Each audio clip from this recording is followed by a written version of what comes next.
ये मुर्गा इतना सुरीला गाना गाता है कि शहर की सारी मुर्गियाँ इसकी दीवानी हो जाती हैं। तो हर बहिनी छीना। इस मुर्गे के लिए सारी मुर्गियाँ आपस में ही लड़ने लगती हैं। अरे बाप हो बाप भाई एक दिन एक गरीब मुर्गा इस फुलझड़ी से रिश्ता पक्का करने जाता है। बाबू आपने खाना खाया? तभी ये सिंगर मुर्गा वहाँ आ जाता है और फुलझड़ी को देखकर क्या माल है यार। फुलझड़ी भी शर्माती है और गरीब मुर्गा को तलाक देकर इसके साथ चली जाती है। चलो मत जा, रुक जा। सिंगर फुलझड़ी को 5 स्टार होटल में ले जाता है और इसे दारू पीने को कहता है। हम ना गंदे गंदे काम करो। लेकिन तभी वहाँ एक सुंदर मुर्गी आती है। गजब। इस तरह घूर घूर के क्या देख रहे हो?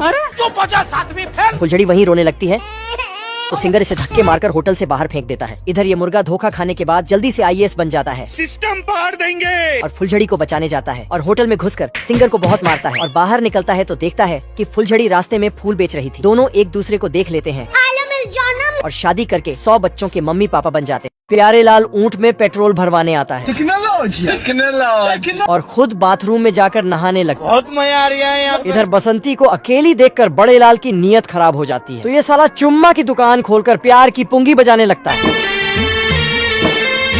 जिसे सुनकर बसंती नागिन बनकर आती और 150 रुपया देगा। अच्छा। लेकिन बड़े लाल बसंती को लेकर वहाँ से भागने लगता है और बसंती को एक छोटे टेंट के पास ले जाता है जिसके अंदर पूरा महल बना था। ये कैसे हो गया? इधर नहा धोकर जब प्यारे लाल आता है तो देखता है कि बसंती गायब है। बसंती को ढूंढने के लिए प्यारे लाल जाता है लेकिन रास्ते में इसका ऊंट पंचर हो जाता है। अरे रुक जा। तो ये पैदल ही जाने लगता। प्यारे टेंट के पास पहुंचता है अरे साला।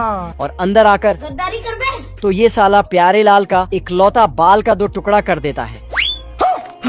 तो प्यारे लाल भी इसे डायपर पहना देता है। ये पागल बगुला आरी से बदक का जहाज काटता है। तभी बदक गुस्से में आकर ये बगुला जहाज का पेट्रोल खोल देता है और बदक को चिढ़ाता और माचिस जलाकर पेट्रोल पर आग लगा देता है। बतख आग बुझाने की कोशिश करता है। ये पगला बतख के मजे ले रहा था तो बदक जहाज इसकी तरफ घुमा देता है। लेकिन तभी आग पेट्रोल की टंकी तक पहुंच जाता है। बदक भागता है लेकिन जहाज फट जाता है। तो यह बदक अपना 2 कौड़ी का दिमाग लगाता है और बगुला को ही जहाज बना देता है।